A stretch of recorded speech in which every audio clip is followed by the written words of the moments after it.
Assalamualaikum warahmatullahi wabarakatuh. Di kesempatan kali ini admin ingin memaparkan sebuah karamah yang dimiliki oleh Tengku Syik di Anjung.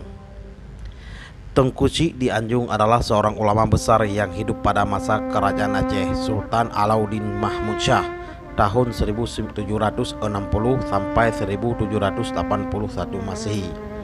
Penobatan nama Tengku di Anjung adalah gelar yang dianugerahkan dengan ungkapan Tengku yang di Anjung, yang berarti disanjung atau dimuliakan.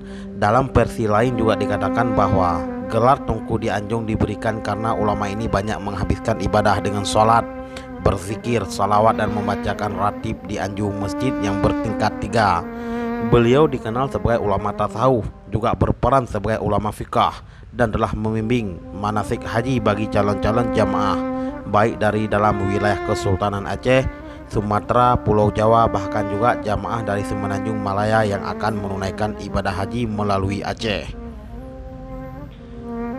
Lantas, apanya yang dimiliki karamah oleh Tengku Syik di Anjung? Jangan kemana, tetap bersama kami.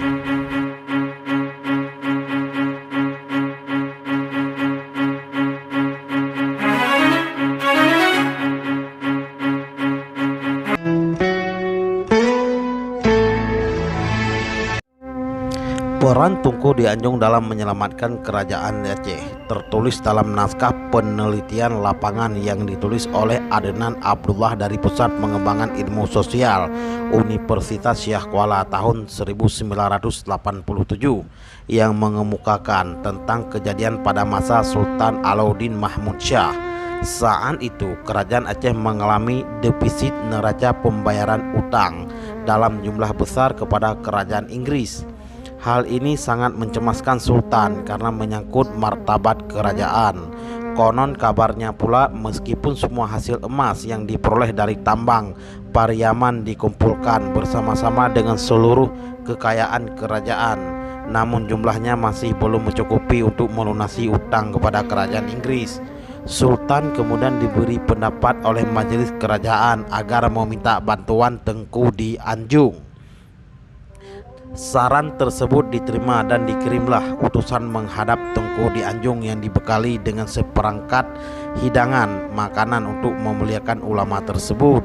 Mengetahui maksud kedatangan utusan, Tengku di Anjung menyarankan agar persoalan ini dibicarakan dengan Tengku Syah Kuala, mufti kerajaan Aceh. Namun Tengku Syah Kuala menyatakan ketidakmampuannya memenuhi permintaan Sultan dan beliau menyatakan bahwa hanyalah Tengku di Anjung yang sanggup membantu Sultan. Tengku di Anjung pun bersedia dan meminta untuk disediakan beberapa buah guni ke salah satu tempat di pinggir Krung Aceh.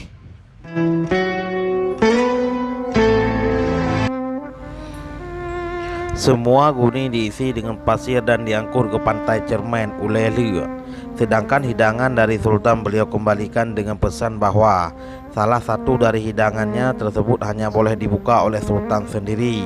Ketika Sultan membuka hidangan itu, ternyata isinya emas dan permata.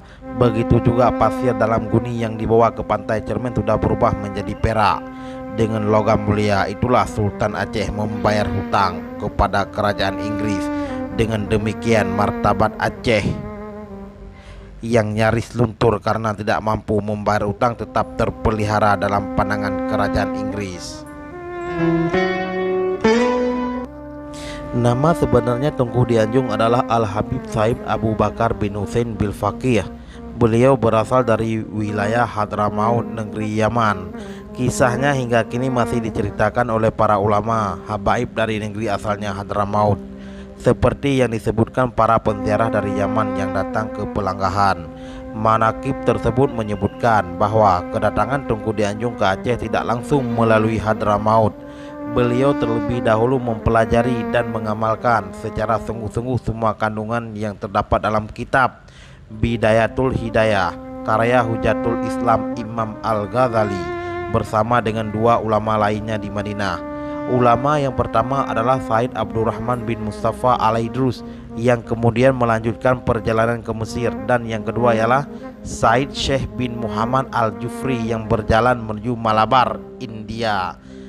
Itulah sedikit banyaknya salah satu karamah yang dimiliki oleh Tengku Syek di Anjung. Sekian dan terima kasih.